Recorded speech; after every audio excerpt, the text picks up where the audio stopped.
Hello and welcome to the SCOUTCAST. What a crazy 4 weeks it's been. No crowds, plenty of upsets and surprises.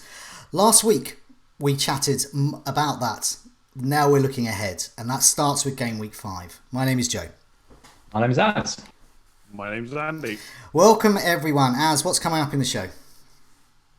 Well, it's good to have Andy on. I owe Andy an apology for last time we were on the Scoutcast. I was mocking Dominic Calvert-Lewin, and look what's happened since. So, be interesting to hear from him because he seems to be the oracle of FPL this year. So we'll see how that goes. Like I said, Joe, we were making sense of the first 4 game weeks with a bit of hindsight last week. We're going to be looking forward this week. We're going to ask ourselves, is the madness continue? I kind of feel a calmer. I mean, the international break's been pretty nasty, but I do feel like I've chilled out a bit in the last week. I've kind of forgotten what's been going on. So, yeah, give that a few more days. Yeah, I know. So I think by Thursday, Friday, it'll all come flooding back. A team's going to revert back to the mean. Are we going to see more clean sheets? Our defenders going to be back in our thinking? Are we going to start seeing teams like West Ham and Fulham getting thrashed again, or are they going to carry on playing well? Well, Fulham did all right against Wolves. So it's all about game week 5. We'll answer your questions ahead of the next set of fixtures. We'll frisk the fixtures that are coming up. And it's Joe's turn to pick a differential, which is hopefully better than his last one of Dele Alli. Can I improve on Dele Alli? You can't. It'd be difficult not to, yeah. So 2 teams we're going to be looking at today are Spurs and Chelsea, amongst some others. There's a small matter of a global pandemic, which has not been helped by players jetting off all over the world. And then, as usual, we're going to talk about our transfer and captain plans for Game Week 5. Yes, indeed. Before we get to those topics that the community have asked us about, Andy, understand that there's some Champions League news for fantasy with Fantasy Football Scouts. What's that? Yeah, so Fantasy Football Scout have teamed. This isn't the reason I'm on, by the way. I was going to be on anyway, but thought I'd talk about it anyway. They've teamed up with UEFA, like actual UEFA, which is pretty cool, to talk about their official Champions League game. So if you haven't already tried it, pretty much like FPL, not exactly the same. There's some similarities. 100 million budget, which goes up after the knockout stages. You have your captaincy, 15 players to pick, etc. You can also make substitutions during the game. So if your players don't perform like on Tuesday, you can make substitutions for Wednesday, and same with captaincy and stuff like that as well. There's some pretty cool prizes to win, tickets to the Champions League final, PlayStation 5, and if you join the Scout League as well, which there's an article link in the description below, there's memberships on offer as well. So make sure to check that out if you haven't already. If you're used to FPL kind of scoring, you'll probably pick this up quite well, especially if you know the European players. But Scout are going to have a bunch of articles anyway. So if you go to the main site, there's a Champions League tab at the top. Just click that and you can check out all the articles. Exciting times ahead for, well, those teams. Just another game that I'm going to win. Another game to play. But for those teams lucky enough to be in the Champions League. Let's move on to the topics. And, well, okay, so what is this topic about? We've got Mane here. It's not about Mane. Well, it is sort of. Mane, Souček, remember him? He's going to score at some point. Lots of other players like that have been caught up somehow in COVID.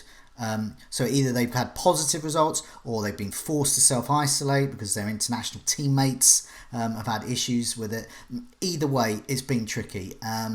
How do we as FPL managers deal with it? I think now is the perfect time because we're starting to get more news coming out, different players, different rumours coming out, different international sides. Who is fit, who isn't, who has got COVID, who hasn't. It's tough. We've got some community questions and suggestions, I think, on the issue.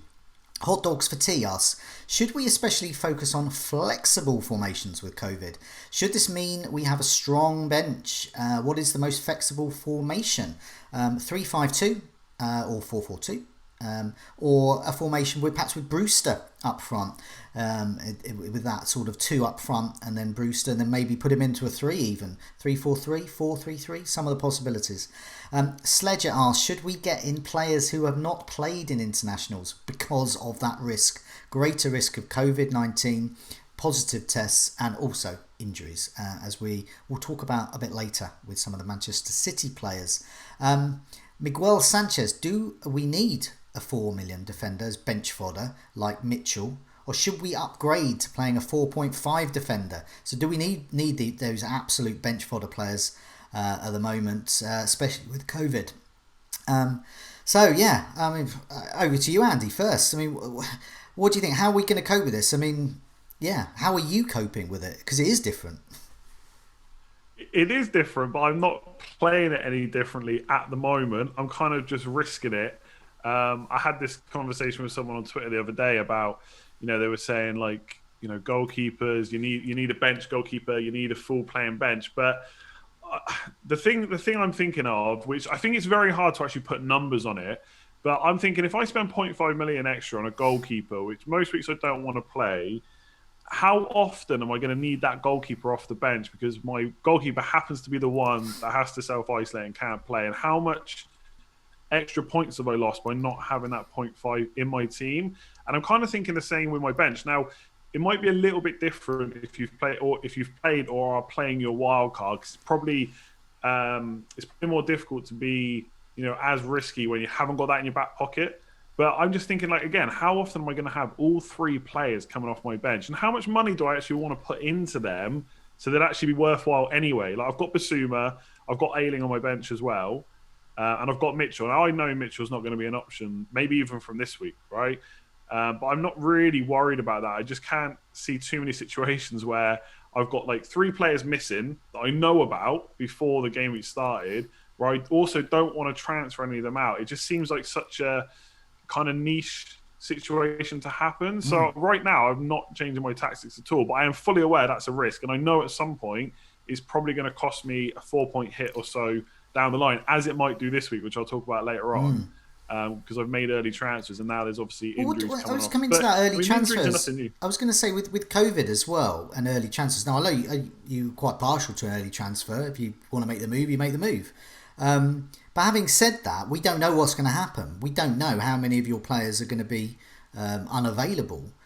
So, will you? I know you've made early transfers this week, but going forward through the season, will you hold off that a little bit because of COVID, or not bother? I think I'll probably hold off just because I would anyway. Because right now I'm kind of doing it to protect team value a little bit, and I don't think that'll be such a big issue going forward. Like most of the reasons I've done, I mean, this is the third hit I've taken this season already. It's mostly for players falling in price. I'm not really chasing players that are going up necessarily. It's to stop the player, and they're definitely players that I 100% don't want going forward. Right. Like I took the first price drop on Che Adams, for example, because I knew he had Burnley and West Brom. It didn't work out, but they're two fixtures I'd probably hold most players for. But for the second price drop, I was like, no, he's got Chelsea away next. He's just not happening for him for whatever reason. And long term, I'm probably not going to want him, so I just took it. But yeah, I think later on, it's not really a COVID thing. What I will say though is for the next international break, I probably will be a little bit more worried because it's absolutely crazy, like what's going on right now and the fact they're even playing. So I might rethink come the next international. Yeah, break. I mean, you've got all of these different, federations, football associations across the globe. We don't know what their procedures are. I mean, I'm fairly certain, that in this country, they can afford the tests easily, and so they're going to be protected in their social bubbles, and if anyone flouts that, they're out of their international side, as we have seen. But in other countries, I don't know. I haven't got access to 150 different countries' rules around COVID and isolation and quarantine and what they're doing. Did you see the Ronaldo picture? Yeah, so they're coming onto the pitch and they're like away from each other. Then they're playing a game, so they're next to each other anyway. And then there's all this like they should be 2 meters apart outside of the game, and they're around the table like just as if nothing's going on. Yeah. So and now he's got COVID. So So although the rest of them have tested negative, but you'd hope so. Otherwise, basically, Wolves have gone. Exactly. Who do Wolves play? I'm not sure who they've got. Who's not?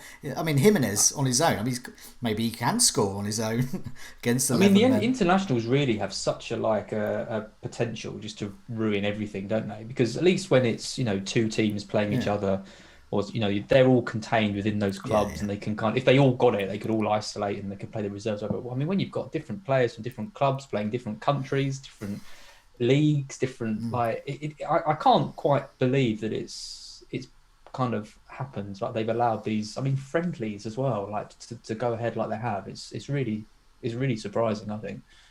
And the Ronaldo thing's the perfect example of when it can all go wrong. Are there any other ways, as that you're thinking of changing, or perhaps not changing, the way you manage your FPL side, given the global pandemic we're all facing? Well, no, I think I'm with Andy. To be fair, I think going with an extra goalkeeper is probably a bit too much for me. I still like a cheap goalkeeper and then the money in the bank. What I have seen is some people with something like a Souček and Brewster double up. So you can like the question, they're kind of flexible because Souček can come in if you have a player miss out, or you can play Brewster and you can kind of chop and change a little bit more. So I don't think that's necessarily a bad idea. That's actually quite good. That's actually quite a good thing. Yeah, exactly. I mean, the issue with it, like I kind of said last week with Brewster, is I still want those 3 striker spots to be maximised as much as I can. So having Brewster there, I mean, we haven't even seen him play in the Premier League. Yeah, he's playing for Sheffield United, who are rubbish anyway. They've got about 6 strikers on the books. Like, we don't even know where he's going to fit in, and is he going to get subbed off early, and all of this kind of stuff. So I think he's still a bit of a wait and see, but he's obviously the best 4.5 striker there is. I mean, personally, no. I mean, I really do want to cut down on the early transfers. But again, like Andy says, it's if I didn't make the move early in this international break, I'm already 0.4 up on the early moves I made. So it has to be done. What I've started doing this week, because I played my wild card, so the pressure's sort of off me because there's not much I can do in terms of like a massive overhaul of my side. So if my players go up or down in price, I have to take that on the chin. So I've started to not look at it, which sounds a bit, and so all my decisions now aren't based on price at all. They're not even factored in because I can't make that wholesale change. So it's quite a handy thing to do, and I find it quite funny because I haven't been following it. I know there's been a lot of people on Fantasy Football Scout on the forums and also on social media about Son. Apparently Son hasn't gone up in price. I thought Son was like 9.3 or something by now. Yeah. And what is it? Is Son 9? He's still 9. He's still 9, yeah. It's the weirdest thing ever because he went down, then up, then back down, and he hasn't moved back up even though he's like got 7 returns in his 4 games. So I assumed in my head he was like 9.3 or 4 or something.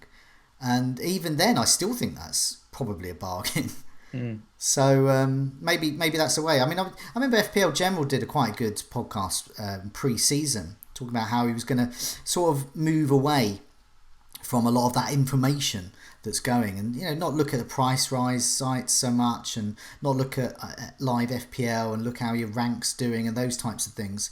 And that's something I think I might take going forward a bit more this season.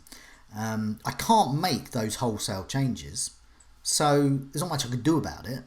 So I might as well just ignore that. And also rank, I'm lowly in the rankings, like 3.5 million or something. But I've essentially had 2 average and 2 bad game weeks. Now, if I have 38 average and bad game weeks, then I'm going to get the rank that deserves. But perhaps I'll have 30 good game weeks. I don't know. 25 good game weeks. And then, so I don't know. Maybe this is the worst I'll be. Who knows? But I think for me, in terms of the way it's changed, I'm not being keen on early transfers anyway, unless I absolutely have to make that move because of the price rises. But if I'm not looking at the price sites, then I'm not so bothered about the early move. And so an example was when I wildcarded a couple of weeks ago, and the Mane news broke that he'd got COVID, so he wasn't playing. So I knew that Salah does better without Mane. That's historically, but I didn't know whether that was still going to be the case. And so I didn't. In the end, I didn't make the move to keep Salah or get Salah in, but I could have done, I suppose. And that was a last minute, piece of key information that would have been potentially that could have been quite important for my side. And I'm finding that with Man City as well, with KDB, an injury doubt. Sterling was an injury doubt. Is he still an injury doubt? I don't know. I'd like to have all that information. Can I say one thing, Joe? It's just on Mane. So I think the difference between COVID and with like regular kind of injuries is at least you kind of know it's going to be a maximum of 2 weeks. So Mane's got COVID. Okay, he's going to miss 2 weeks. That is what with an injury, you see it like a minor injury sometimes turns into weeks and weeks and weeks. Because if Mane's got to self-isolate because someone in his international side or a teammate or his family, wherever, has got that, but he hasn't. Yeah. But lots of people react to COVID in different ways. And some people, are still months later feeling the effects of it, or weeks later. I don't know how his respiratory system's going to be. We normally get that information, don't we? They normally say, like, he's symptomless, blah, blah, blah. If they said, Mane's, like, bedridden and, he's not going to be getting out of bed for the next month or 2 months, then okay. But I think when you have a kind of a symptomless COVID, I think we kind of know they're going to be back as soon as the quarantine period ends. You'd hope so. You would hope so. But, I mean, I feel, in that sort of that dullard way of, like, keeping transfers back, it's sort of COVID it's caught up with that, really, because I think that's probably a wise thing to do on the whole. I will definitely be watching Andy and Neil's team news video of a Friday quite religiously, and also paying attention to, as Andy will know when he talks to Neil, some of the information is embargoed. It's on a press embargo, and so it can't be said until late in the Friday night, sometimes the Saturday morning. So that's what happened with Mane, wasn't it? Exactly what happened with Mane. So I usually make a transfer on a Friday afternoon after you get the team news. But I don't think I am now. I think I'm going to do it either Friday night, late into the night, or Saturday morning if I can wait. That's why I think not actually a huge. I mean, obviously a lot has changed in the world, but in terms of FPL, it's a risk to go early. There's a little bit of added risk because you don't know who's going to catch what or test positive. But ultimately, you get a bit of price value out of that. And if you don't do it, you wait till you got all the info. And that's not really too much different to before. That's why I think like all this bench talk is really so minor, the actual differences, right? Let's say most people have got a 3-4-3. They've got a 4.5 million midfielder, they've got a 4.5 million defender, and then probably they've got a 4 million defender. That's what most teams will have. So really all you're talking about is an upgrade to that 4 million defender. No one's put in 5.5, 6 million pound players on the bench. So 3 at the back is the best formation because 4.5s are the best value in defence versus midfield. So if you're really unsure or you really want to be safe, you go play and keep. You go basically 4.5, 4.5, 4.5. Yeah. 4. And if Mitchell looks like he's out now as well, doesn't he? With DVA coming back soon. I mean, like my bench at the moment, I can't remember who it is. So I've basically got my first sub will be one of, at the moment, it will be one of Lamptey, Souček, and I'm actually, because it's been so long since I've seen my team, I'm just going to scroll down the notes to see who it is. So looking at that, I've basically got a choice there of that first sub. So I'm looking at, that's it, Justin at Leicester, Lamptey or Souček. 2 of those will play every week. One of them will be benched. I don't know which one. I've also got Mitchell and I've got Stevens at Burnley. He will play, and I got him in on my wildcard because he's 4.4, and it was something that I remember talking to Neil about it on one of these videos a while ago. And one of the things that he takes forward is trying to get as least money as possible on the bench, and pile as much as you can into the first 11, but still have that flexibility. And so that is an option as well, because you've seen these private player. Because that's not the least amount, is it? Like that to me is a kind of a more expensive, because you've got Souček there as well. Well, to be honest, Souček's going to play most weeks. He's going to be. I'm going to play Souček most weeks. It's between Justin and Lamptey really, and when Justin's starts to lose his spot, then there'll be another 4.5 along the way. It's Stevens and Mitchell with my bench fodder really, and I don't want to go. You've got Stevens as well, right? Stevens and Mitchell. So Stevens will be the second one because I know he's going to get me 2 or 3 points. Mitchell, if he plays, he could get a clean sheet. Palace have great fixtures coming up, but he might not. So I think it was a point Andy made earlier. It's like, when are you going to use all 3 subs? And even with COVID, I do not think we're going to get to that stage. I just don't think we are. Because we're going to have that embargoed press news on a Saturday morning or Friday night. We're going to know if we got Mane and he's suddenly got COVID, we only find out 11 o'clock Friday night, we know we can deal with that. I'm not going to bench Mane if I know he's out for 2 weeks. So, that's an easy... The question is, I guess, if you've got Lamptey, Stevens and Mitchell... So let's assume Mitchell's out of the team because PVA's back. Stevens, you never want to play anyway. And say Lamptey's got a difficult game, and then you find out that one of your players has got COVID. Your choice then is to play Lamptey in the difficult game, or use a transfer to take out the COVID The COVID player, is that a thing? If it's a major player, like a premium player, one of the City or Liverpool lads, then yeah, I would make that transfer, definitely. Because I don't want that sort of money lying around on my bench, and especially if we know they're going to be out for at least a couple of weeks. So that's probably a change in the way you normally play then, right? Because if you know they're only going to be out for 1 or 2 weeks, like say it's De Bruyne or Salah or someone like that, if you know they're only going to be out for a week, 2 weeks, and you're making those moves to take them in and out of your team, then I guess things have changed a little bit. I think this is aside from COVID, the way there's something I'm trying to add into my game. It's not that I don't like the phrase upside chasing. It's a valid phrase, but it is to not look at the players in terms of, I must have Salah forever, or I must have KDB forever. So, for example, I've got KDB and Sterling as my mids at the moment. I'm happy, especially if one of them's going to be injured, I'm happy to move them out to anyone, really, and can do. And is that because you haven't got much value in them? Because as soon as you've got Salah and he goes up 0.5, suddenly it's a lot less easy to take him in and out of your team, right? If I got rid of, say, for example, it's my team, other people might be in this position. If I got rid of Sterling and KDB, I have nothing in the bank at the moment. If I got rid of them for Son and Salah, I still have nearly a million left and change. So I don't know what Salah is now. What is Salah's price? See, this is it. I haven't even looking at the price. Well, this is the thing. The price rises have been kind at the moment. It's the price falls that are the killer, but it's the price rises. See, I've already made on KDB. I'd already made money, so I'm in a position there with, that position where you make. So what was he now? 11.6 or something, 7 or something. I don't know. He's still 11.5 for me. So if he goes back down to 11.5, that's no difference. Doesn't matter. No, but I'm talking in like 5 or 6 weeks. You might see some rises. I'm not going to keep KDB if he's injured for 6 weeks, and Salah in for game week 6 or 7. Well, I was thinking game week 7, but I'm probably going to go in for him game week 6 now. Maybe even this weekend. But Salah back in for game week 6 was a good example. Anyway. So Andy's got Rodriguez, obviously, and you've made and Calvert-Lewin. You've made loads of money on them already. So James Rodriguez comes down with COVID. Your bench is Dale Stephens, Lamptey away at Liverpool, and Mitchell, who doesn't play. I guess you then have the question of, do you transfer Rodriguez out or do you leave him? I guess or do you change one of your bench players to a better fixture and keep Rodriguez? That's another option. Good. Yeah, I think you can't do much with Mitchell and Stephens though. No, it's a tough one to know about until it actually happens, I guess. But I know what you mean.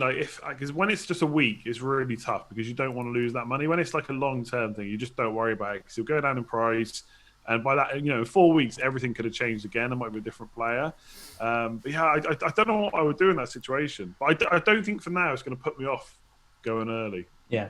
I think that risk. I think it's also that's a sort of an important question going forward because as we get those extreme price rises and falls over a number of weeks and months, we think what is the price? What sort of price do we move someone on? I remember that happened with KDB last season.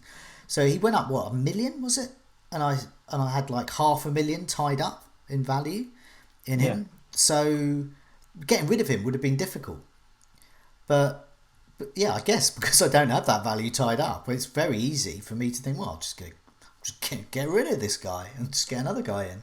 It's interesting because I think you're going to see a real split of managers who move on players quite early when they hear news about these things, and those who don't, probably more than we've seen in previous years. What's interesting though is because the price rises do seem to be, I don't want to say manipulated, but manipulated. We know. I don't want to say it, but I do want to say they're doing something to block certain players from rising. They have to be, because otherwise you would like last season these players would be much more expensive than they are. So I don't know whether that is like a kind of noble thing. Maybe they're thinking, we don't want these players to get too high because anything can happen. It's going to be a crazy year of transfers and stuff. But then they haven't blocked the price fall, so maybe it isn't that. But yeah, it's going to be interesting to see because I think I'm definitely on the side where if I get a player out for 1 or 2 weeks and I haven't got a strong bench, and I'm going to want to move that player on. Son was a perfect example. I mean, that's how I normally play. When I saw Son was injured for that, or Mourinho saying Son was injured for that United game, I didn't have him. If I had him, I'd definitely have sold him. Definitely. Yeah. And then as the week went on, we started getting more and more stuff about, he might be okay. And then you think, God, this could end up quite badly. But I think I would have moved early to have got rid, and it wouldn't have been the right move. So it'd be interesting to see if that carries on, that kind of logic. Yeah, no, anyway, yeah, I mean, we're going to move on. I mean, this is, I think we're going to come back to this topic because COVID is caught up with all sorts of things as well, about player value and about form as well, and about getting in those players. Obviously, Son and Kane are key players that people are thinking about getting in this week. But it's all tied up with COVID, the rest of your team, who's going to play, who's not. Do you wait until Friday night? We do have a little bit more information about Mourinho. If I've had Son and Kane and I get any information about Mourinho at the beginning of the week, I'm waiting until the end of the week to find out exactly what the situation is. Even then, we might not get it. We've seen it again in the international break. Him saying Kane's injured, and then Southgate came out today. I don't think he said it though, did he? I don't think he said it. I think it came out of England or somewhere. So I'm just sticking up for Mourinho. He's always involved, though, isn't he? He's always he's always got a, his name's always. There is a thing between him and Gary, isn't there? So who knows? Gary. Gary. That's what he's been calling him. What, Gary Southgate? Yeah, of course he has. Yeah. Yeah, he made out that he didn't know it was Gareth, and it wasn't like a dig. He thought Gary was short for Gareth. That's such a sly dig move. Yeah, that's great. That's like, I don't know. That's like meeting the Queen and calling her Liza or something. It's just like, that's just a dig, isn't it? Yeah. Let's move on. Andy, what's this next topic about? Yeah, so I'm sure I know this is one Anne's going to like. Chelsea players been, frustrating, I would say, for the most part this season so far. Arguably haven't seen the real Chelsea. Pulisic and Ziyech have been injured since the start. Werner's kind of been all over the place, hasn't scored yet, just one assist from winning a penalty. And the defence hasn't been settled either. There's been Kepa, Alonso, Azpilicueta's been in, Reece James, etc. But Pulisic played in the last game, or at least came on for a little bit, so should be returning now. So people are asking, is Game Week 5 a time to steal a march on rivals and target Chelsea players? So at this time when a lot of people are getting rid, we're talking about whether we should be targeting them. So there's community questions, as always. Crate Digger, is it worth making an early move for Pulisic or Ziyech? High risk, high reward. Alchemist, Pulisic at 8.3 looks a steal. Is it time for to bring him in? And then Kanzi, what is the next trend? Is it Chelsea? So lots of Chelsea questions, because I think, like everyone has looked at them, there's a lot of potential undervalued or underpriced players in that team. When to jump on is obviously always the difficult question. Let's come to you, Az, because you've got a lot of love for Chelsea players this season. You've still got Havertz, right? Well, Sorry. Go on, take it away. I was going to say, when to jump on wasn't Game Week 1, is what I learned. Because those who went for Pulisic got burnt because he didn't play. And I've had Havertz, and I've had a couple of assists out of him. But when you look at what I could have had with Rodriguez and Son and players around that price bracket, it's got to go down as a bad move. So yeah, it's been quite disappointing. I mean, really, when I went for Havertz, it was for now. I thought, this is going to be when Ziyech is back in the team.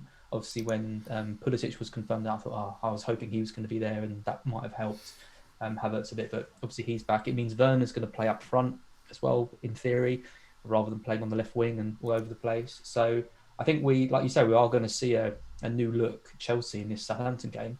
Ziyech has had some minutes internationally as well, then has been sent home, so that's perfect for him, really. So I think, it could be quite exciting. I also think Southampton is the perfect game for the new look Chelsea, because I know their defensive numbers have been better, but I'm looking at them thinking, if they play their high line and you've got players like Werner and Pulisic and Havertz pulling the strings and Ziyech doing all these creative bits in behind, then I think they're going to really get at them. So I really like this fixture for Chelsea. I guess the question is I've had 4 weeks of Havertz sort of playing in a bit of an understrength team, but then it's, how long is it going to take for them all to start gelling and playing together and that kind of stuff. So that is the challenge. If I was wildcarding now, I would go for Pulisic, I think. He would be the one that I bring. I mean, he's 8.3, which is, to me, just seems absolutely brilliant value for someone like him and what he's capable of. I'm not entirely unhappy having Havertz, but he needs to start doing something pretty quickly, or I'm going to get bored of him. I've already given him 4 weeks, and Southampton game, I think, is pretty big for him, because Son is obviously there, and even Bale as well, who I'm tempted by if there's a video of him training looking looking sharp, and if he looks good in the first couple of games back, then I'm going to be sort of wanting to move to him. So Havertz hasn't got long. I want to see that the new look Chelsea side does start performing, but I do think this, if you're going to do it, this Southampton game is a good one to go for. So I'm all for it, but if he doesn't look good in this Southampton game, then he's got United.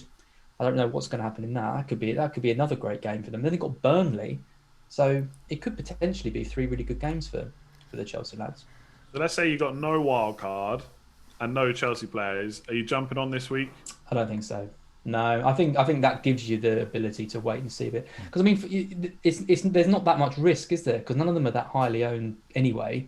You're not going to get burned massively if they all kind of go off. And I think the fixtures remain quite good. So if you like what you see against Southampton, then you've got the chance to bring one in for Burnley. You could even give them the United game. Probably they're not going to lose. You're not going to concede another 6-7 goals to Chelsea, are they? Surely. Dude.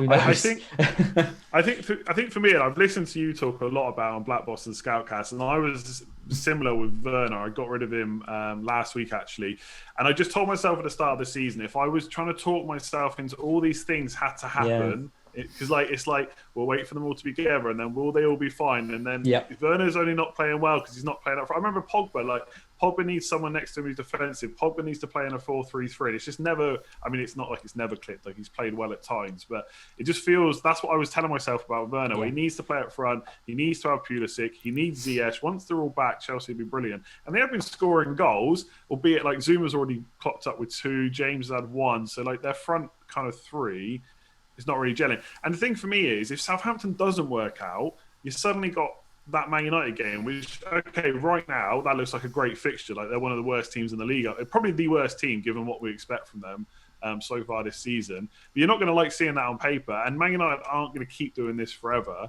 So I'd feel like this game, there's a lot riding on this high line of Southampton for Werner. Chelsea feel like a punt at the moment. They feel like a punt when there's other players performing and other teams doing well. And Chelsea have been kind of doing the bare minimum that they can and not really looking that right. And then you've got loads of new players coming in. It feels like a punt that I'm happy to take, because it could be the difference between, getting a bit of a number on people. Like this week, like with Rodriguez, he's getting back really late with Colombia. So having Havertz and not him this week could potentially be quite good. But there's a lot of risk to it. But it just depends if you want that kind of risk. Because it could be great, or it could just carry on being a disaster. Joe, I'll come with you just on set. The last thing I was going to say was, this jumping on early, right? High risk, high reward. But for me, jumping on early doesn't mean you have to get them before you've even seen them play 90 minutes. Jumping on early is like, okay, the underlying stats are good. People are ignoring them because they haven't scored actual points yet, but they're going to. That's when you're jumping on before they get the points. For me, for Pulisic and Ziyech, Ziyech maybe a little bit different because he picked up his injury pre-season. But Pulisic's been out for a long time. There's not even a guarantee he starts the next game. The fact that he came on in Game Week 4 is a little bit more promising, of course. But he's been out for so long. Do they need to risk him that much against Southampton? Do they need to give him 80, 90 minutes? Probably not. And then, like I said, it's Man United. It's like people talking about Aguero already. That guy's been out for so long. Yeah. He's not going to just come back and play 90 minutes. So there's jumping on early and there's jumping on too early. And I just don't think there's enough appeal for Chelsea. For me, what do you think, Joe? Well, I did have my thoughts written out a little bit, some thoughts there, but I got distracted by this excellent comment in the chat from Matt Henley. Pulisic is quality, but his legs are made of Weetabix. I love that. I've never heard the Weetabix analogy before. No, me neither, but it makes so much sense. But it makes so much sense. Yeah, Pulisic's legs are indeed made of Weetabix. I think that just sums it up perfectly, really. Pulisic is quality. He can get really good returns, but is he going to be fit enough? Is he one of those players that's just going to keep getting injured every now and again? I think him and Ziyech and Havertz and Werner, they're all potentially good options. But as Andy said, it's good to give them a match to find out what they're looking like. I don't know what sort of Chelsea we're going to get. Also, I think there's a sort of psychological thing amongst FPL managers, all of us. We want, one of the thrills of FPL is you get that player in who's like 1% owned, 2% owned, and they just completely kick off. They get a hat trick or whatever, get a brace, and then everyone gets them in, and you can sit there smugly saying, "Oh, I got them first. That's how I feel with Havertz. I'm such a hipster. I got By the way, I was going to say that actually. Like, people are talking about getting on Pulisic early. All I've seen, and I include myself in this, all people have been doing all season is talking about getting Pulisic in because he's only 8.4, 8.3 million. Everyone is just waiting for him to start a game. Yeah. As soon as he scores, he's in everyone's team. And also, Havertz is only 8.4 now. What if he's playing number 10 with these three in front of him, and he's actually the best option? Which he will be. I don't know about that. Well, he will be. We'll be playing number 10. I don't know the best option. Yeah. He will be. He will play. 10, I think if not on a wild card, definitely wait. So for an example that I went through last season, Fernandes. So I got ultra smug hipster bragging points for getting Fernandes in early. I didn't get him in at the first option. I think I waited a week, maybe 2, and then I got him in. So you can still get that kudos, and you can walk around proud around your town and everyone marvelling at how wonderful you are for getting that player in early. But you don't have to get him in exactly. I mean, they do around my town in Somerset. Everyone always ticker tape parade every time I get Fernandes in or someone like that early. I think the trouble is just the theory that this Southampton game is such a good game for them, because if they had like United away next game, then you could give them the week and see what it's like. But really, out of the next 2 games, I think if they're gonna score some points, I was going to say that then I've got to wait 2-3 weeks before I get them. I think if on a wild card, go for it. FPL Kaka asked this question: if on a wild card now, is Pulisic a good punt at 8.3, or is it too soon to risk him? Is it better to go with more reliable, perhaps cheaper options like Grealish, for example? I think if on a wild card, go for it, because you can always move down. Because that's what you're looking for in a wild card. Well, I always look at my wild card. Who can I run away from? I can't run away from Dale Stevens. I'll hold my hands up there. But do I really want to? But I can run away from everyone else. And FPL Kaka, that's what you should do. Think about your wild card. Yeah, get Pulisic in, because there's plenty of slightly cheaper options. 1 million, 2 million less. So yeah, go for it, I think. Here's a stat though. Duncan Alexander, the journalist, he was quoting something that was done by Chairboys Trivia, so Wickham fan, I believe. He was saying 4 teams have conceded more league goals this season than they've managed shots on target at the other end. So these are bad. Wigan, Wickham, West Brom, and Manchester United. One of the worst teams in the country. And that's out of all of the tiers. And he's just like... I know. So people are talking about this Southampton game. Well, so Southampton got hammered by Spurs, completely tightened up. I don't think this is a really good fixture at all. I don't know about the tight. They played West Brom and Burnley, and now they're playing Chelsea, and we don't know what Chelsea we're going to get. Chelsea got so much. But the point here isn't Southampton. It's the following week when they play Manchester United, and I think Pulisic against Manchester United. That's what I'm looking at. Wan-Bissaka in the pocket. Man United, I wrote an article earlier, it's why it's fresh in my mind. 2nd highest expected goals conceded. They've played 1 game less as well. Only West Brom are worse than Man United. Yeah. This guy here is quoting only Wickham, and West Brom are in that category of awfulness. So basically, Manchester United, they're whipping boys. So let's Maguire throwing Shaw to the ground is one of the funniest things I've ever seen. Can't even explain what was going through. I don't know. I feel like maybe everything that happened in Greece is still playing on his mind. It's only, I don't know, excuses, but so good. It's just awful. Yeah. So anyway, so I think wait and see, get him in, but there's plenty of options. If you're not happy with Pulisic, move him on. But if you're on a wild card, I'm actually thinking to get him in for that Manchester United game if I can. Depending on how transfers go this week. Because looking at this, look, if Wickham were in the Premier League and Chelsea were playing Wickham, would I get them in? Well, I might as well, because basically Manchester United are Wickham, so I might as well. But you're basically saying that Man United are not going to improve for the whole season. Like, no one's better. No, I'm saying Wickham are. And Wigan there's no way you're going to move for a Chelsea There's no way, at United. I don't believe you, Joe. That's not your style. Manchester United are not a complete pushovers. So, I mean, look, okay. So those who got Son and Kane in against Manchester United, Let's bring them all in. Let's get them out on the streets and let us hear their views. Because at the moment, Manchester United, of course they're going to improve, you would hope. But I wonder with, say for example, with Harry Maguire, that like his, the incident that happened to him in Greece. I don't know. Yeah, exactly. He looked really shaken after that. Like when he was being interviewed on the news afterwards, he looked really shaken, and I just wondered whether he's mentally just gone for a little while. So you're getting Callum Wilson in this week, then, Joe? No, because I've got other fish to fry. I'm not getting Callum Wilson. But Callum Wilson, he's no Pulisic, or is he? I don't know. Legs not made a week. He's doing all right now. He's doing all right now. Well, he's certainly doing better than Pulisic. He's certainly on the pitch more than Pulisic is. Let's move on to the next topic. Who is the team that everyone is talking about? Yeah, everyone is talking about Spurs. I'd be interested to get your thoughts on this. So their fixtures look great. They have been playing well. They played very well against United. They're the informed team. Are they the informed team? I suppose they are. Yeah, I suppose they are. What, 2 wins and a draw? Yeah, Everton have won all 4 games. Yeah, Everton have. I guess they are. We call them the informed team. Kane and Son, the informed players. There's lots of questions about Mourinho's men. So El Sato says, with the introduction of Bale, dilute Kane and Son or enhance them. FPL Bumper says, is Son essential for the next 4? FPL Dude says, if KDB's out, is Son the best alternative?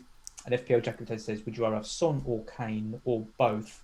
I'm just going to put it out there. I'm not convinced by Spurs yet. I'm convinced by Son. I think Son is going to remain a great option because he's always has been a great option. But I look at Spurs and I think all 4 against Everton, amazing in the second half against Southampton when they literally basically went route 1 because Southampton played such a high line. Couldn't get more than 1 goal against Newcastle and ended up drawing that game. A game they should have won comfortably. And then absolutely destroyed United because Maguire is throwing short to the ground and they had a man sent off. So because I was thinking earlier in the week, like maybe to play the wild card and basically for a Spurs player. And in the end, I thought I don't really want to tear my team up just to get one in. When I still think they're suspect at the back.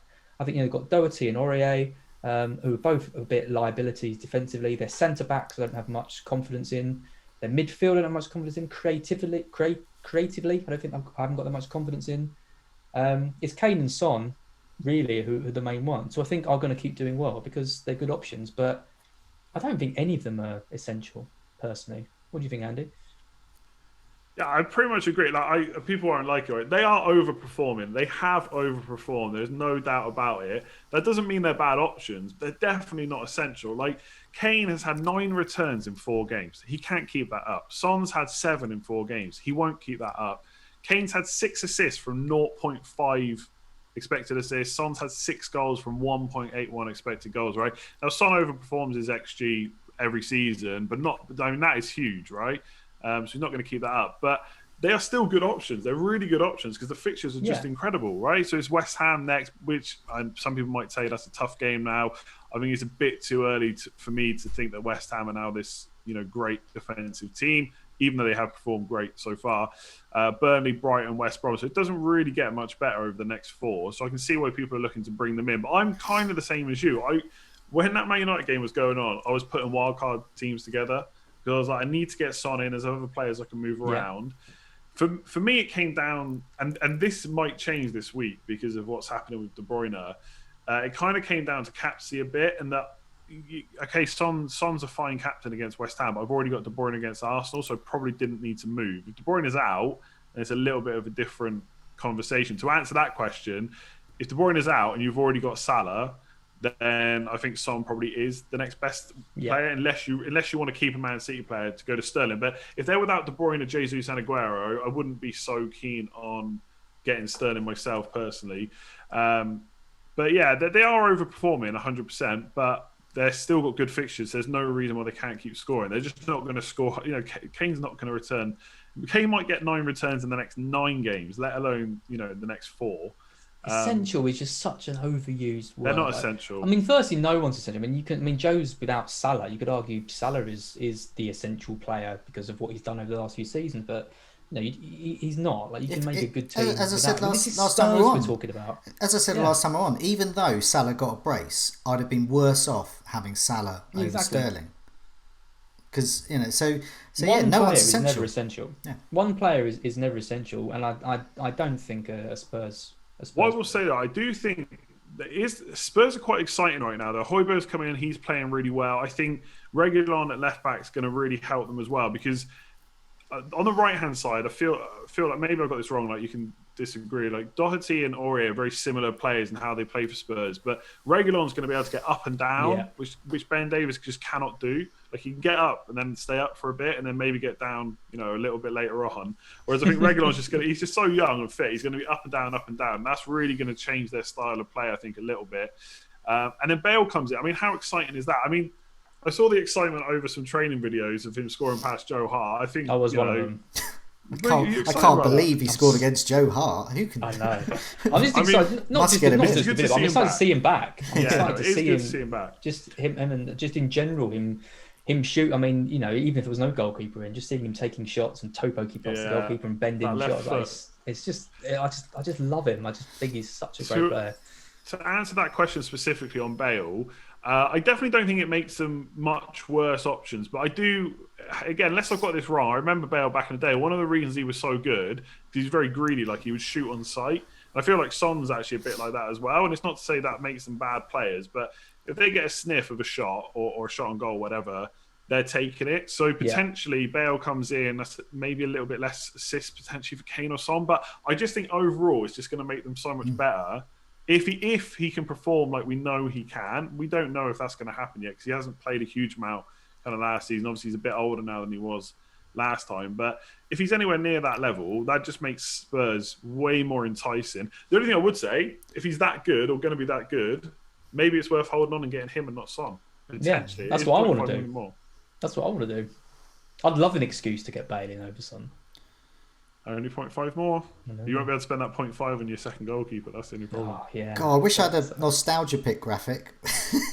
Yeah, it could be. It could be. He's got to be the ultimate. I remember, like, this is like taking I said it first, but I remember saying about nostalgia pick for Aguero about 3 or 4 years ago, and look how that turned out. So I'm not ready to label Bale just yet. Is that Aguero as well when he comes back? Yeah.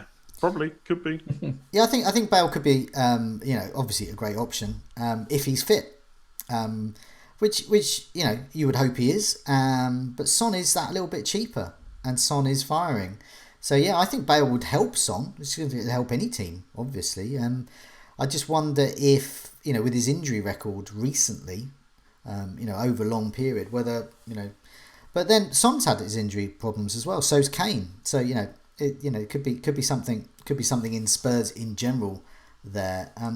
But going back to that West Ham fixture, it's like it's tough to call on present form.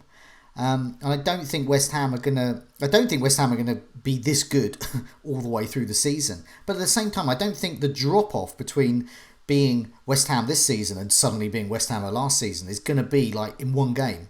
I don't think they're going to suddenly be really bad. So I think Son and Kane are capable of a goal. They're capable of a brace. I don't think we're going to see that sort of level of thrashing. It's not going to be like a Villa against Liverpool kind of... Oh, you've jinxed it now, Jerry. What have you done? Maybe 8-1 Spurs. Maybe it could be. But I can't believe the West Ham are just suddenly going to drop off and be awful within a week or 2 weeks, an international break. And at the same token, I can't believe Spurs are suddenly going to not be amazing after 2 weeks. Also, if Kane is indeed... he's obviously not injured, but if Mourinho... No, he came on and played, didn't he? Yeah, he came on and played. But if Mourinho wants to be like tetchy about it and maybe take him off after 60 minutes saying, look what I had to do to my lovely Harry because, Gary played him. Or He'll whatever, never take him off. Or whatever. But then you're looking at... But then you're looking at Son up front on his own. And we know with Spurs, Son up front on his own, that's what you want. Then he's really going to be mopping up all those goals there. So... for me, I'm a KDB owner. He is my captain, but if he's a doubt, which he is, and if he's not going to play, which is very likely, I need another captain, I think.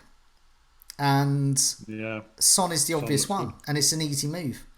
And also, I don't think this week is a big famous last words, say, "Oh, I can't believe Villa are going to beat Liverpool," kind of words. But it on paper, there doesn't look to be an absolute hammering. There doesn't look to be a cast iron captain to go for, who you would say 100% reliable. Salah at home to a minnow. So I think I think Son is a very good captain this week, in a week where I don't think there's many good captains as well. Burnley away, that could be more fruitful. Burnley are very out of sorts. So they've got West Ham next, then Burnley, then out in Brighton. Brighton are leaky. And then they've got West Brom, another leaky side. And then Man City, another leaky side. Well, that could, by then you would hope City have got it. Everyone's a leaky side. Everyone's a leaky side. So basically, there's some good fixtures coming up there. He does turn with that City. So we've got West Ham, Burnley, Brighton, West Brom. And then it's probably time to hop off because when they're playing Man City. And they're good prices as well. If Chelsea is still doing well, then go for them, for Son. Kane as well, 10.5. Oh, wouldn't it be great if Aguero was back and firing? No, talk about nostalgia picks, getting the original nostalgia pick back in for Kane. That would be a lovely move to make. Nice bit of planning there as well. Just as their fixtures get bad, Cities get better, get Aguero in for Kane. I quite like the symmetry of that move. Anyone who does that, I quite like. Do you know what worries me a little bit about not jumping on this week is that, say Tarkowski and me are both back for Game Week 6. I'm like, maybe Burnley won't get turned over. And then it's a transfer for just 2 game weeks because I'm already thinking in Game Week 9 I want to get rid. And I can just see myself talking myself into not having them at all over these 4 games. And that is a little bit risky, I think. And just quickly on the Son or Kane or both, I've tried putting together like wildcard teams with both. And it pretty much always comes down to going really cheap in defence, which I don't like, or not having De Bruyne. Yeah. And there is a part of me that just thinks if I was wildcarding, for 4 weeks, I'd actually think about going Son and Kane and not having De Bruyne. Because if you go and check when you're going to captain De Bruyne outside of this week, he's probably not the best captain choice to like game week 11 or something. No. So I actually think on wildcard you could take. I don't even know if it is a risk the way they're playing and the fixtures they got. I think if you're going to move for Spurs, you've got 4 great fixtures coming up. Go for it. But I think of all those fixtures, I think West Ham is the hardest. So if you're looking for a double up, I think that could prove very fruitful from Burnley onwards, Brighton, West Brom. But I'm not sure with West Ham. But then once again, if you're on the wild cards, I would just go for it because you can move down from both of those very easily. If it looks like you've over Spursed your team, you can easily move down from one of them. Not bad. Before we move on, anything else to say about Spurs? Have we rinsed Spurs dry? No, it's just tricky, isn't it? Because I kind of don't think they're that good, but also I look at the fixtures and think, well, they probably are going to stay that good. I don't really want them long term, but it's the next 4, like you say. So, yeah, at the moment I'm not, but I am worried about it not having anyone. I've just looked, and if I do De Bruyne to Son, I have enough money to do Jimenez to Kane. That'd be like a 12-point hit this week. Well, you're not gonna do that. Oh, come on, you've got to be wild carding as soon as you say. You two giving it all the talk with Scoutcast. He's not going to make any of these moves. I think I might do De Bruyne to Son if he's out. You say that last week I got rid of Salah. Happy as Larry. Well, that's true. Yeah, so too far. I wasn't expecting. And that was a mistake. Well, no, it wasn't because I would have got less points if I'd have kept him because I wouldn't have captained him. I captained Sterling, got more points, and that's an example of where no player is essential. So all these people going, "Oh, I've got to get Son, got to get Harry Kane." They're not essential, but they are quite handy. Let's move on to the next 4 fixtures. For this section, we're going to obviously look at the players to target over the next 4 weeks. We've obviously mentioned lots of them already. In a few minutes, I'm going to make a stab at a proper differential, better than Dele Alli. But I want to say, because Fantasy Football Scouts partner with Football Index, there may also be players to look at buying through Football Index. That's a game where you can buy and sell shares in players and use your fantasy football knowledge with the aim to making a profit. So, I've got up on the screen here. Now, I've got 2 things here. I've got a nice patchwork quilt of fixtures, and this is sorted by those who've got the best fixtures according to the ticker and the worst fixtures. So at the top we've got Crystal Palace, and at the bottom we've got West Ham.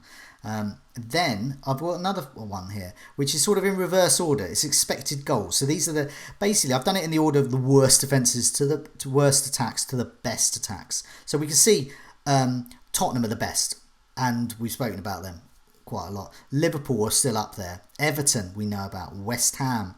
And then the worst attacks there, West Brom, Burnley, Crystal Palace. So, these are the teams to look at here and to get a sense of sort of who's in form. Will it revert to the mean? I think the interesting ones are the two Manchester clubs and Wolves, sort of in the lower half of the table, really, in terms of expected goals.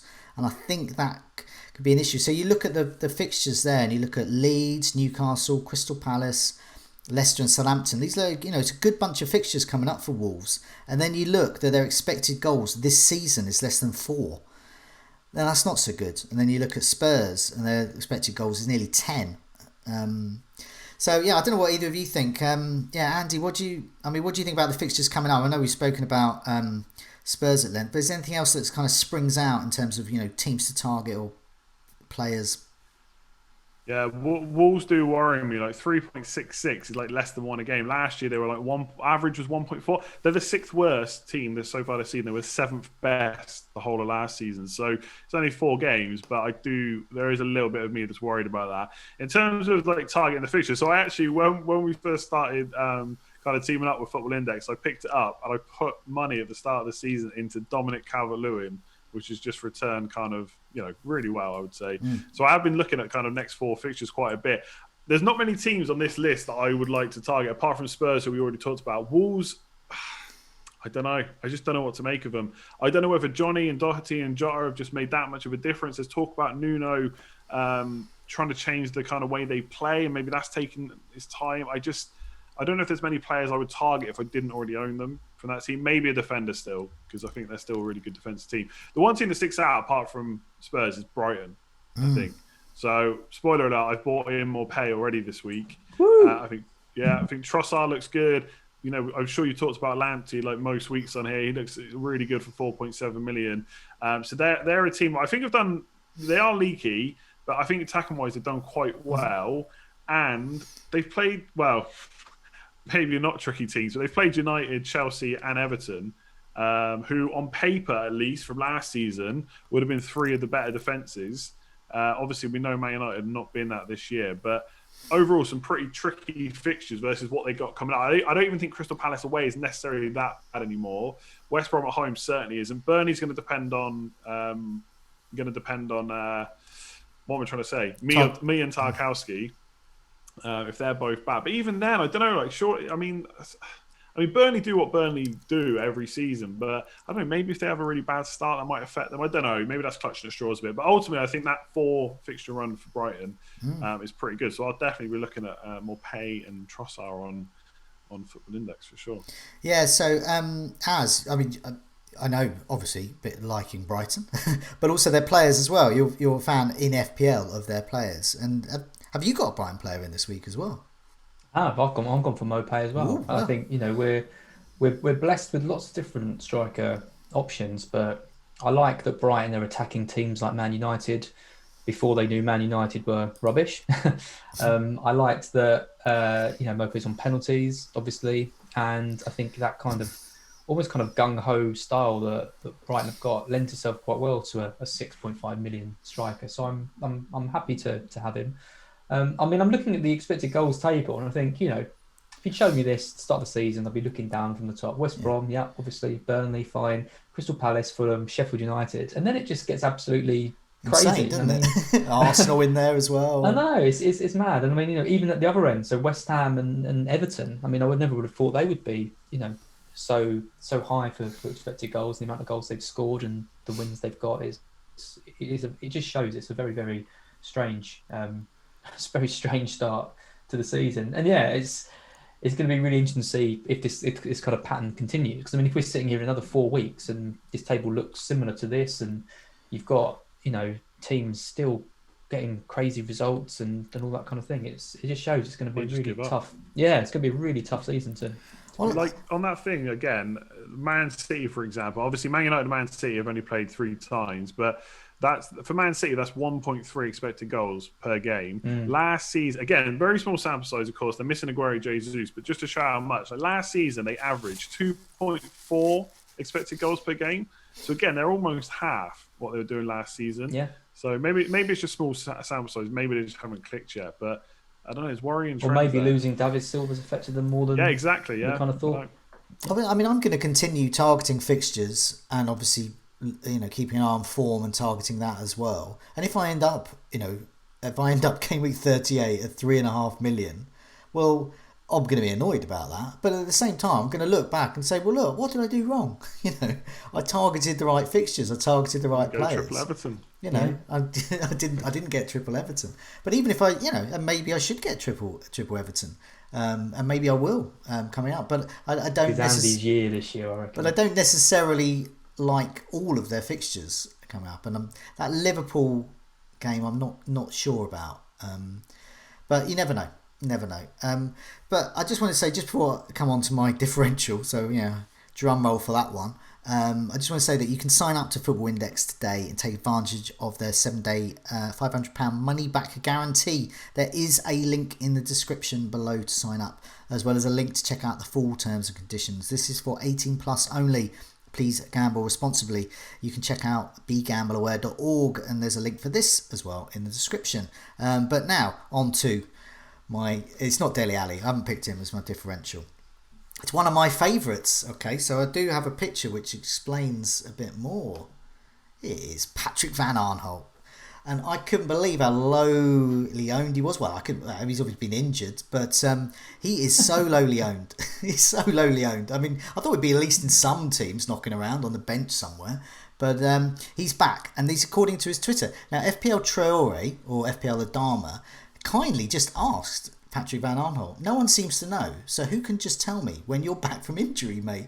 And Patrick Van Aanholt, and this is, checked it is his account, he just says I'm back. So there we go. That's no rumour, that is from him. He is back, he is raring to go. That obviously could mean that he replaces Mitchell. It could mean, and Patrick Van Aanholt is no stranger to playing a bit further up in midfield, and that could happen as well. There's lots of reasons I like him. He can slot into any team really who have got, say for example, my team. I've got double Liverpool defence at the moment. Nice easy route down, free up some money. He's a very easy move up. Say if you've got a 5 million, if you've still got one of those Spurs defenders knocking around, just spend a little bit more. If you had enough of Luca Dean, or rather you've had enough of Jordan Pickford, you can move down to him as well. And we know he has got attacking returns in him. And we've also seen those fixtures. We've just shown them. Crystal Palace are top on the fixture ticker. Next 4 game weeks. Crystal Palace have the best on paper. PVA is on 0.1% of teams. We're talking Mahrez game week 1 when Leicester won. that kind of low ownership. He's a good differential. 5.4 million. He's got Brighton up next. Then he has Fulham, Wolves, Leeds, Burnley. Going further past the 4 weeks, got Newcastle, West Brom, and that's right up till December. This is a great run of games. Last season he scored 3 and assisted 2, bearing in mind he's a defender. Same again in 2018. In fact, since 2015 he scored 22 goals and assisted 15 others. An attacking defender he most certainly is. Gentlemen, I give you Patrick Van Aanholt as my new Dele Alli. Wow. This is like Pulisic jumping before you've even seen him play. Yeah. No, I don't need to see him play. Could be on penalties. Could be on penalties. See, there's more weight to it. I think, price wise, if you're going to jump in on a 8 million, 9 million, 10 million player, you haven't seen him play this season yet, then hold off. 5.4 defender, good fixtures. This is Patrick Van Aanholt time, definitely. He's everything you shouldn't be getting into your team, which makes him such a great differential pick. Injury, like back from a long injury, he hasn't played yet. He's a defender spot, so he's taking up. Van Aanholt. Look at that though. FPL Traore, FPL manager says, "Hello, Premier League player. Are you fit? Yeah, of course I am, mate." There we go. What's not to trust? What's not to trust? The interaction here is brilliant. On that alone, I want to get him in. The fact that he's interacting with the FPL. You're buying him at a time as well when Palace have kind of gone off the rails a bit and they're conceding loads of goals and not looking very good. So it's also not the best. Maybe Van Aanholt's the answer. You say that. Now, historically, I've had Patrick Van Aanholt a few times in my side and he has always delivered. And if he hasn't delivered, he's a hell of a lot, got a lot of promise of delivering, and he starts appearing on goals and assists imminent tables. I think if you're wildcarding and you're looking for a differential, I think even if you're not wildcarding, Go for it. Patrick Van Aanholt. I think you'll get about as many points as Ali. Wow. Well, look, I'm not even convinced he'll necessarily be on penalties either, because I think Zaha took one and scored one. He's going to want to keep him in. I would be so annoyed if, like Dele Alli, Patrick Van Aanholt falls down some Mourinho well somewhere, never claws his way back until like a substitute appearance against Tottenham Hertfordshire from Azerbaijan or wherever it was in the Europa League. And anyway, let's move on to our team reveal for game week 5 as you go first. So what I'll do is I'll read out your team for the benefit of those listening on the podcast. You have Ryan in goal, Alexander-Arnold, Semedo, Ayling in a 3-4-3, and then you have Salah, De Bruyne, Havertz is your tentative captain at the moment, Pereira, Jimenez, Calvert-Lewin, and Maupay. There's two striking things there. One, Havertz as captain, but two, you've sort of moved formation to a 3-4-3, which would indicate you sort of prefer that. So, yeah. I'm just getting this early with Andy going, go on, I'm going to captain Havertz. You're never going to captain Havertz. Never. I am. And I mean, the more the only person I was actually really thinking of captaining over him was De Bruyne, who now is an injury doubt. So, I'm fairly certain that it will be Havertz captain. I keep saying, I think this Southampton game is going to be big for Chelsea. I'm going to go completely against Joe, who thinks they're going to struggle, and I'm going to back myself. He scored tonight. He loves scoring in any game that isn't a Premier League game.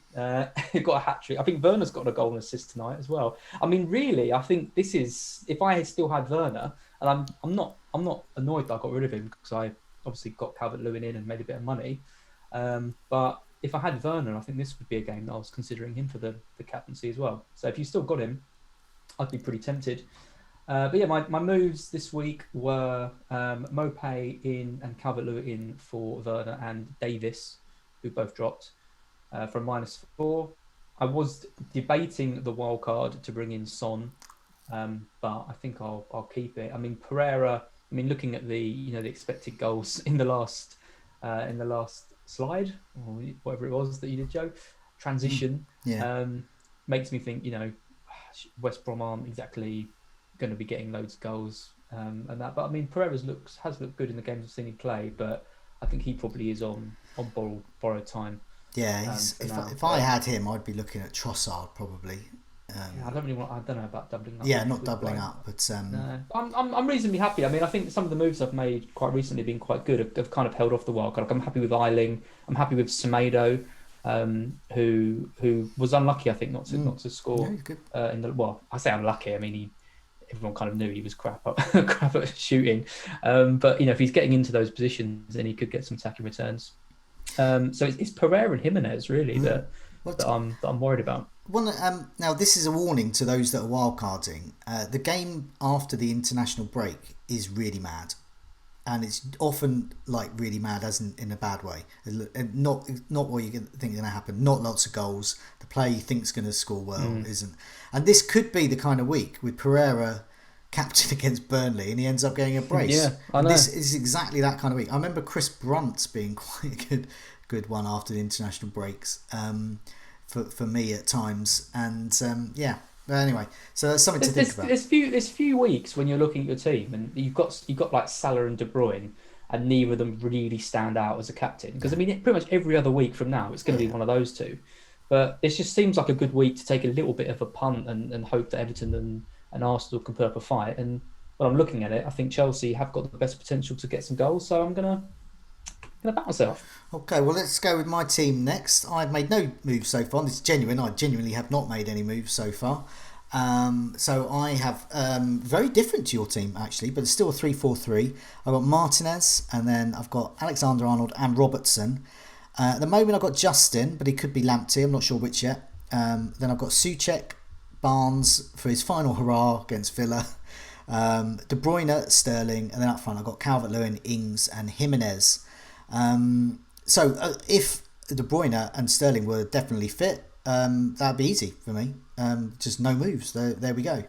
But as it is, if De Bruyne is looking like a big doubt, I think it's going to be De Bruyne or Sterling to Son, and possibly the other one to Salah for a hit. I don't know. Just depends. I don't want to be sitting with them on the bench. I don't have any money tied up in them. They're not losing me particularly lots of money. And so the following week, I would be looking to captain, I think, Salah. I did another Meet the Manager video, this time with Graeme Sumner during the international break, and that we were talking about captaincy as well. He's really good at picking captains, by the way. Like, he's got really good ranks over the years, but really good at that. So I asked him about who's going to captain. He's got the captain plan mapped out already, and of course he's looking at Salah after this game week, so 6 and 7, and then game week 8 he's looking at Antonio. So there we go. And I think they're very shrewd, and he's very good at picking captains, and I think that's a good move. I think he's picking for Son this week, so I think De Bruyne to Son or Sterling to Son is probably what I'm going to do, and I might make another hit if it's looking like they're both out. But I'm happy with the rest of them, really. You're in a good position, I think, with two Man City mids. You can make that Son switch pretty easy. Well, that's sort of why I did it. Sort of the flexibility, but also I really wanted them for these two fixtures. I wanted them for Leeds. I thought that was an opportunity to get a mega haul there, but obviously not. And against Arsenal, I think that's a good fixture. I did it on the captaincy video this week. We're looking at comparing, say, West Ham's defence with Arsenal's. Arsenal's, in fact, worst. So I really would like De Bruyne and Sterling to be fit, and I would like to, back them with the armband. But if that's not to be, it's not to be. Going forwards, Harvey Barnes will go, possibly up to Pulisic, or possibly down to Trossard. It's going to be one of those two, probably. But who knows? Who knows what's going to happen? Who knows which players are going to go? But yeah, that's my rabble. Andy, let's come to your team once again. It is different. So 3-4-3, but there's a whole bunch of different players there. So you've got McCarthy, Alexander-Arnold, Luke Dean, Sace, and then you've got Foden, Rodriguez, De Bruyne, also tentatively captaining him if he's fit, Salah, the vice captain, and then Mbappe, Calvert-Lewin, and Jimenez. So good front line there. And just so you got Ayling on the bench. So yeah, good first sub as well. You've already made your moves. What were they again? And any more? Yeah, so I've done Luke Shaw and Che Adams to Ayling to fund more pay. This is probably the first hit I've taken where I'm not completely happy with it. I just feel like maybe now it was a bit too passive. I think if I'd held my transfer, I might have been a bit more aggressive with an attacking transfer instead. Like, I bought Jimenez and Foden in last week, and I'm kind of already not happy with either of them. But I'm trying to be patient because it's not like they're bad players necessarily after just 1 week. And I think the team looks fine on paper. Like, last week I really wanted 70 to 80 points because the fixtures were that good, and I got it. This week is like, it feels like treading water. I just don't want to have a really bad week because I've got, like, that Liverpool-Everton game could be chaos. Like, Everton are going to be thinking it's got to be the best time to play Liverpool after they've just lost 7-2 to Villa. But Liverpool are going to be thinking it's the derby. We can't lose that as well. They're going to be right up for it as always. So I'm not sure what to make about that. But obviously Rodriguez might not even be back for it either. So Ayling could come off the bench. I'm not sure here. It did save me some team value from the players dropping. But I've left myself in a position now where I'm not very flexible.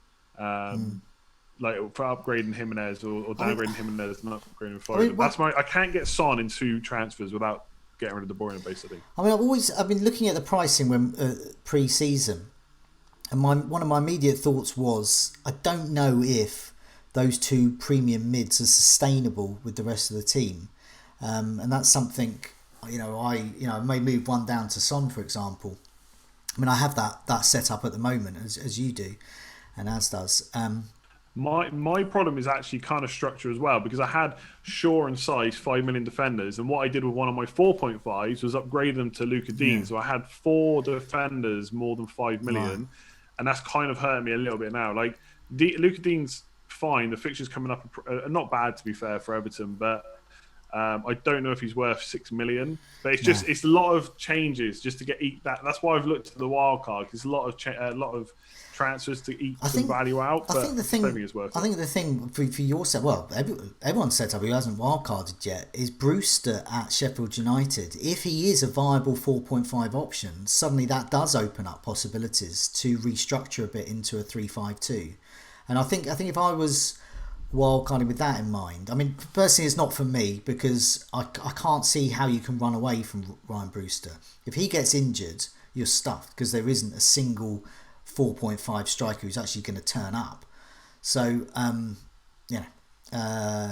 think that is. I'm not against him I'm not against him if I wanted to go 3-5-2. Right now, I'm not really in a rush to get off 3-4-3 because there's just so many strikers. Like, I've got Calvert-Lewin and more pay. My longer term plan is, if I'm not happy with more pay, then he becomes Antonio. If I am happy with him, perfect. I'll just do Jimenez to Antonio and have more money to spend in midfield. Yeah, and Antonio, if he's fit, is definitely coming in. Yeah, and I mean that's why. I mean I've got Ings, Jimenez, and Calvert-Lewin. One of Jimenez or Ings who isn't performing in a week or two, they're going to become Antonio, and I've got 2 million somewhere to do whatever with. But yeah, that's definitely the plan. Antonio is a player I definitely want from game week 8. I'm getting him for that Fulham game. Yeah. It's like Pulisic, right? Everyone's like, I want to be the first on Pulisic. People are going to be the same with Antonio. People have been talking about him since game week 1. Well, no, that's the beauty of Antonio. See, I don't want to get him in now, but I'd love to get him in sort of game week 7, 8-ish time, and then people might be talking about him. We're talking about him now, and other people, particularly West Ham fans, they've been talking about him from game week 1. So they're the real hipsters. Just really quickly on captaincy, I'm a bit annoyed about De Bruyne because I don't see a scenario now where I captain him because Pep is never going to say anything that makes me happy that he's going to start. I don't think so. I might.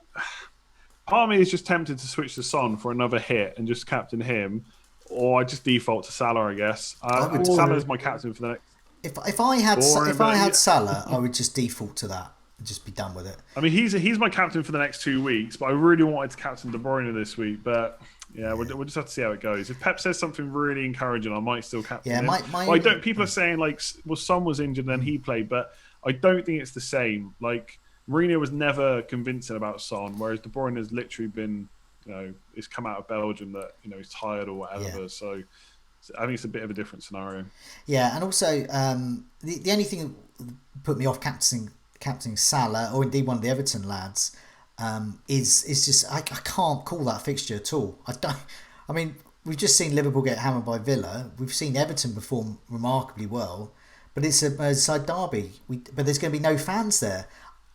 I can't, all of that. I can't call it.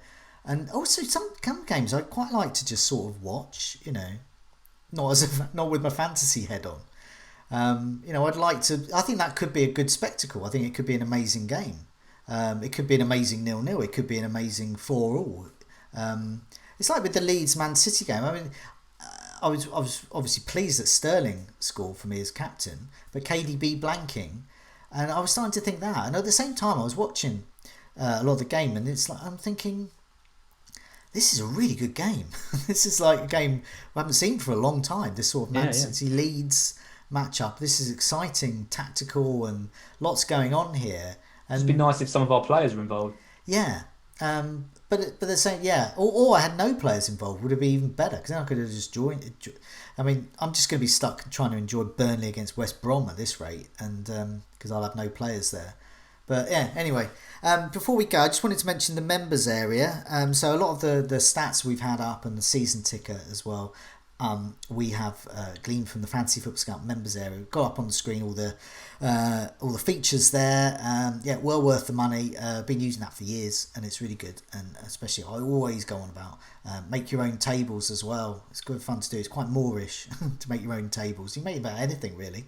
I've got one I looked at the other day about headed goal attempts as well. I think I made it back in the Peter Crouch days, but it's quite interesting to watch it, to see who is the ones, and keep my eye on players like Souček for that one. But in the meantime, it's a goodbye from me. Good night. Good night. Goodbye all.